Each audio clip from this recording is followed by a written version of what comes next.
மர்மத்தின் ஆரம்பம் அடர்ந்த அமேசான் காட்டின் ஆழத்தில் பல நூற்றாண்டுகளாக உலகிற்குத் தெரியாத ஒரு ரகசியம் புதைந்துள்ளது. உலகை மாற்றும் சக்தி கொண்ட எல்டேரியாவின் சூரியக்கல்லை தேடி சவால்களை எதிர்கொள்ள புறப்படுகிறார் பேராசிரியர் வெங்கடேஷ். பேராசைக்கும் தங்கப் புதையலுக்கும் மத்தியில் அவர் அறிவின் ஒளி மட்டுமே நிறைந்திருக்கும் பாதையை தேர்வு செய்கிறார்.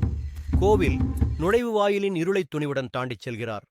உள்ளே மர்ம ஒளியில் மின்னும் ஒரு அறையில் 2 பிரம்மாண்டமான சிலை காவலர்கள் பாதையை மறித்து நிற்கின்றனர். ஆயுதங்களால் அல்ல, மாறாக வெங்கடேஷின் பச்சாதாபத்தாலும் தூய்மையான நோக்கத்தாலும் அவர்களின் வழி திறக்கப்படுகிறது.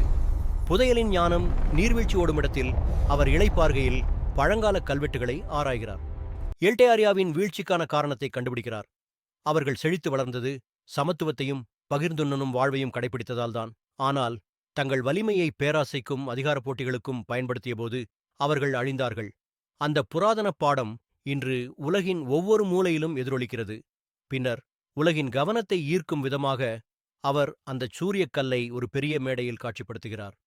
இது வெறும் பழங்கால பொருள் அல்ல, இது மனிதாபிமானத்தின் திசைகாட்டி என்று பிரகடனம் செய்கிறார். சண்டையிட்டுப் பிரிவதற்குப் பதிலாக ஒருமைப்பாட்டினாலும் பரஸ்பர மரியாதையினாலும் மட்டுமே நாம் வெற்றி காண முடியும். தலைமுறைக்கான நம்பிக்கை இதோடு அவருடைய தேடல் முடிந்துவிடவில்லை. வெங்கடேஷ் மக்களை தேடிச் செல்கிறார்.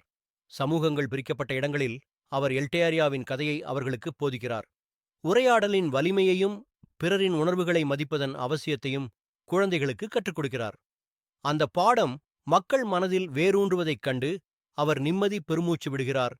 புதையல் என்பது ஒளி வீசும் கல் அல்ல, அது இந்த தலைமுறைக்கு கிடைக்கும் ஞானமே. இந்த புராதன பாடம் நம்பிக்கை நிறைந்த புதிய தொடக்கத்தை உருவாக்கும் என்று வெங்கடேஷ் புன்னகைக்கிறார்.